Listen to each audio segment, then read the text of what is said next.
अस्सलाम वालेकुम दोस्तों, बड़े अरसे से वीडियो नहीं बनाई थी। मैंने कहा स्क्वाड के ऊपर थोड़ी अपनी राय दे दें, आप देखिएगा और अपनी भी ओपिनियन दीजिएगा, आपको क्या लगता है। मसला ये नहीं है कि कौन सा प्लेयर आ गया कौन सा नहीं आया। जो आ गए वो बहुत को अच्छा प्लेयर है, जो अचानक से आ गया ये जो ड्रॉप हो गया वो अच्छा नहीं था। ये बहस नहीं होनी चाहिए। बहस ये होनी चाहिए प्रोसेस, तरीकाकार के जिससे आप किसी को अंदर लाते हो और किसी को बाहर करते हो। ये हम हमेशा करते हैं कि एंड टाइम पर जो प्लेयर कहीं नहीं होता वो अचानक से टीम में आ जाता है, और जो आपके पाथ का आपके प्लान का हिस्सा होता है वो बाहर हो जाता है।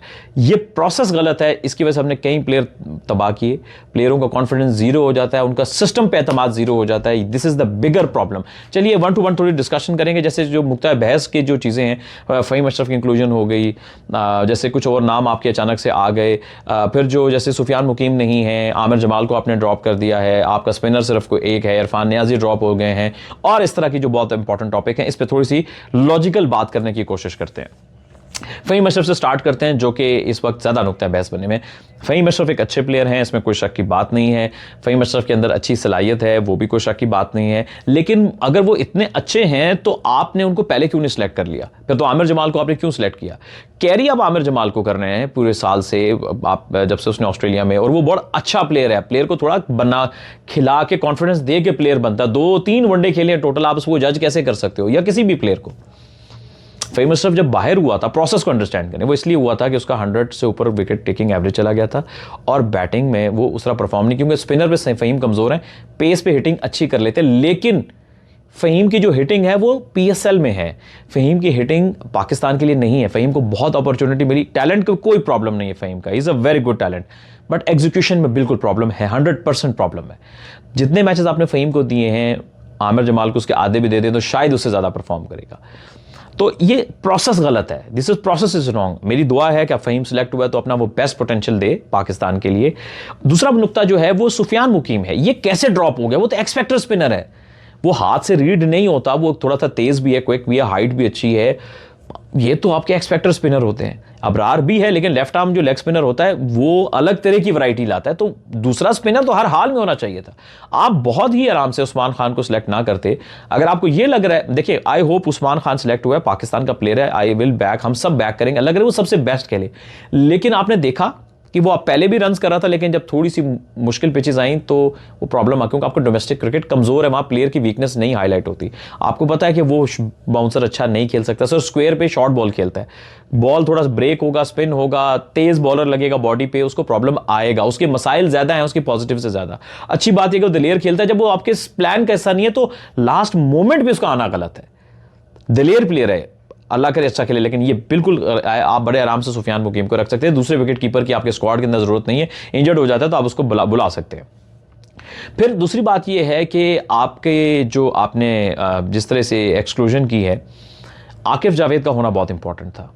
आकिफ जावेद का इसलिए कि वो आपका एक्सपेक्टर बॉलर है, चैंपियंस वनडे कप से लेकर अब तक वो आउटस्टैंडिंग बॉलिंग कर रहा है। मैं BPL की बात नहीं करूंगा, वो तो लो स्टैंडर्ड लीग है, लेकिन ये है कि आपका जो आकिफ जावेद है वो यहाँ चैंपियंस वनडे कप में भी, T20 में वो इतनी तेज बॉलिंग कर रहा था, मैंने कई प्लेयर्स को लिटरली उसकी बॉलिंग से उतरते हुए देखा है। वो है आपका एक्सपेक्टर। अभी भी आपकी बहुत सारी टीमें पेस पे हल्की होती हैं, तो वो आपने हसनैन की बजाय भी ना, वैसे मुझसे पूछे मैं हसनैन को भी रखता, मेरी राय है हारिस और नसीम में से एक को रखता, क्योंकि दोनों आउट ऑफ फॉर्म है। मुझे आगे नहीं पता वो टूर्नामेंट में कैसे परफॉर्म करेंगे। मैं उनकी रीसेंट परफॉर्मेंसेस को देख रहा हूं कि नसीम स्ट्रगल कर रहा है, उसकी पेस वो नहीं है, उसका जिप नहीं है बॉल में, और हारिस जो है एक ऑस्ट्रेलिया टूर पे वो बहुत अच्छा था, उसके बाद इनकंसिस्टेंसी बहुत है, रन्स बहुत दे रहा है, और विकेट्स टाइम पर नहीं लिए। आप उसके विकेट्स देखो ना, टाइम पर विकेट्स उसने नहीं लिए सवाए ऑस्ट्रेलिया टूर के। और अगेन हैविंग सैड दैट, अल्लाह करे ये बहुत अच्छा परफॉर्म करे जब खेलें सारों के साथ। लेकिन मैं प्रोसेस के ऊपर बात कर रहा हूं, तो मेरे हिसाब से हारिस नसीम में से एक होना चाहिए था। इन फॉर्म बॉलर होने बहुत जरूरी है। आइडियल प्रोसेस तो ये होना चाहिए था कि आकिफ को पहले ये वनडे सीरीज खिला देते, ये ट्राई सीरीज भी खिलाएं, लेकिन ये ऐसा करेंगे नहीं। ये हमारे यहाँ कौन सा काम सीधा होता है ना, ऐसे ही इसी तरह से चीजें चलती हैं। और फिर खुशदिल शाह, आई होप वो बहुत अच्छा खेले, लेकिन वो ड्रॉप क्यों कहाँ हुआ था कि वो शॉर्ट बॉल नहीं खेल सकता, अच्छा तेज बाउंसर बॉडी पे, और आउटसाइड ऑफ स्टंप उसकी गेम नहीं है, मनूवर वो कर नहीं सकता है। तो उसका जो रोल एक ही है कि वो छठे पे या सातवें पे खेलेगा पावर हिटिंग के लिए। पावर हिटिंग में BPL से अगर आप अंदाजे लगा रहे हैं तो मेरा ख्याल है कि आपका अंदाजा एक्यूरेट नहीं हो सकता, उसमें इनएक्यूरेट, क्योंकि BPL लो स्टैंडर्ड लीग है। चैंपियंस T20 कप में भी मैंने देखा अभी, जो उसमें भी उसने उन इनिंग्स में रन किया जहां उसको उसकी जोन में, उसके स्ट्रेंथ जोन किया, उसकी बॉडी पे बॉल करो आप, थोड़ा सा लेंथ बॉल, फुल टॉस, वो आपको सारा दिन छक्के मारेगा। पावरफुल प्लेयर है, बॉलर बहुत अच्छा है, इंटेलिजेंट बॉलर है। लेकिन जब टीमें अच्छी आएंगी, हो सकता है एक मैच में कर ले, तो अच्छी टीमें उसको प्रॉब्लम होगा। अगर उसकी वीक जोन पे आउटसाइड ऑफ स्टंप तेज बॉल करेंगे बाउंसर, तो उसका मसला होगा। तो उसका भी आना कोई बिल और एंड टाइम पर आना, चलो मैं कहता हूं फॉर्म भी अच्छी लगी, आपने फॉर्म पे ले लिया, लेकिन इस तरह से आना ये भी कोई लॉजिकली जस्टिफाइड नहीं है। अब उसके लिए भी सेम मेरी विशेष है कि अल्लाह करे आप चूंकि सिलेक्ट हुआ है तो हमारे प्लेयर हैं, वो अपने बेस्ट पोटेंशियल पे परफॉर्म करें।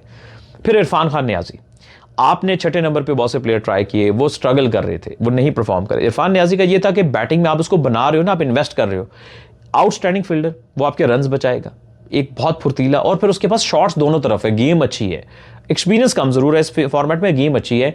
तो मैं तो 100% उसको बैक करता। आप लोग पता नहीं समझते हो कि ये पुराने प्लेयर आएंगे पता नहीं क्या कर देंगे।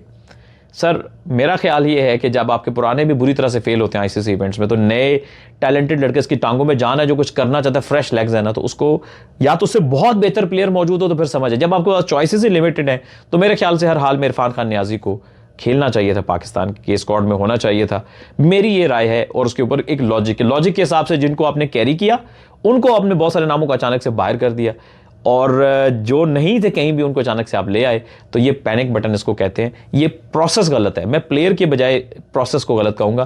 प्लेयर सारे ही ठीक होते हैं, किसी की कमी होती है, किसी में कोई बेहतरी होती है, और हो सकता है ये इनमें से बहुत से परफॉर्म भी करें, लेकिन ये प्रोसेस लॉन्गर टर्म में आपके प्लेयर का ट्रस्ट टूट जाएगा आपके डोमेस्टिक क्रिकेट के ऊपर और आपकी मैनेजमेंट के ऊपर।